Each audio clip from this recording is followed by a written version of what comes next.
So the resolving forces when you're dealing with a slope are basically the same idea. You can still use cos for crush and sine for stretch.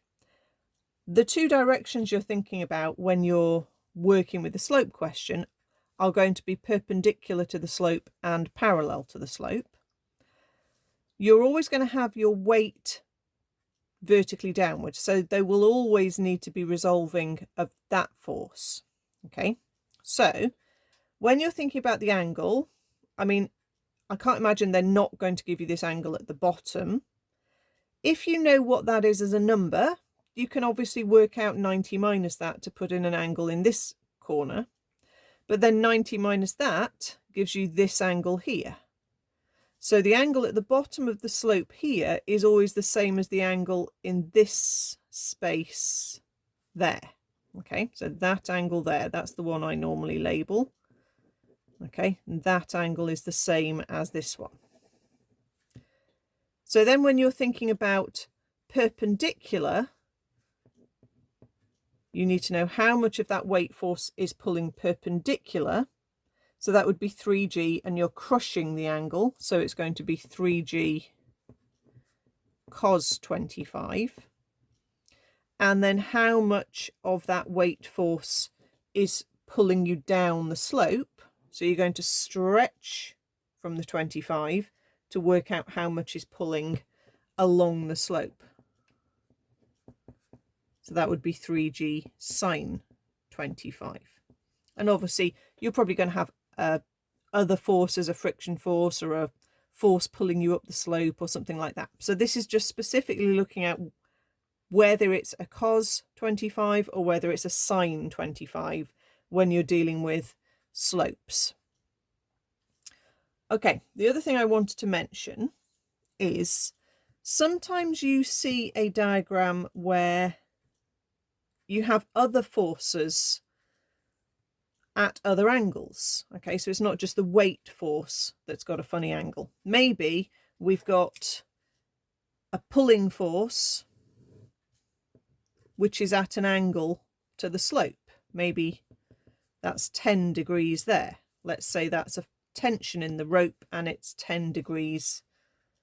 So if we're thinking about resolving in the perpendicular and along the slope for this picture, we're going to have to take into account that one would need resolving as well. But the same process happens. If you crush the angle, it's going to be cos. If you stretch away from the angle, it's going to be sine. Okay. Another thing that you might see is there could be a force that is pointing inwards to the picture. Okay, I'm going to draw it on this one and I'm going to redraw it in a second on that picture. If you had, let's just call it F for a general pushing force. Okay, if you had a force there pushing in to the block, okay, it looks like I've drawn it horizontally, so let's label that as 20 as well. Okay, having a force pointing inwards to the object is really a bad idea. Okay, so if I had this picture, okay, and maybe have the reaction force on as well, but if I had this picture, I would redraw this with this force pointing outwards. Okay, even though it's then kind of effectively pointing into the slope, that is absolutely fine. Okay, so redraw if you need to with all your forces coming out of the object. Okay, don't have a situation where one of your forces is pointing into the object. It's just going to be more confusing. Okay, so let's just have a think about this picture. Don't know how realistic it is really, but there we are. So we've got an angle of 20 at the bottom, which means this angle is 20 here. Which also means that this angle here is 20. Okay, because again, our thinking is that it's effectively F-shaped angles, two parallel lines there we are. There's sort of an F shape going on. Okay. Or you can think it's, if you lengthen that, it's the angles formed as two straight lines cross over. Okay. So that would be your picture there. Okay. So if I was thinking about perpendicular, all right, we would have R pointing outwards. Also, T would need to partly contribute to that as well, because it has a small part of T is pulling in the perpendicular direction. So you can see as I was moving the pen, I was stretching the angle, so that would be T sine 10. Okay. And then downwards, we would have 8G cos 20 and also F where we're stretching. Okay. And then for along the slope,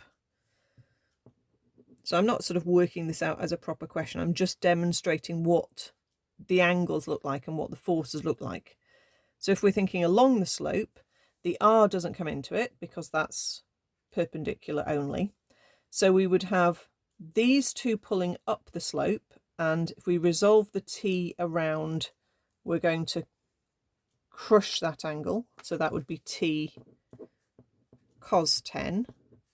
Also pulling up the slope would be F, and we're going to turn it that way. So we're crushing that 20. So that would be F cos 20.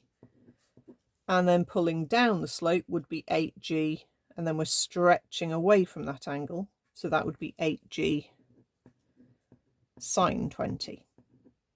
Okay. So that's just a demonstration of how you resolve forces and how you can decide whether it is a cos or a sine. Okay. And that process can also apply when you're doing projectiles, when you've got your velocity at an angle at the start. Okay, you can use that idea to work out how much you've got for your initial vertical velocity and your initial horizontal velocity.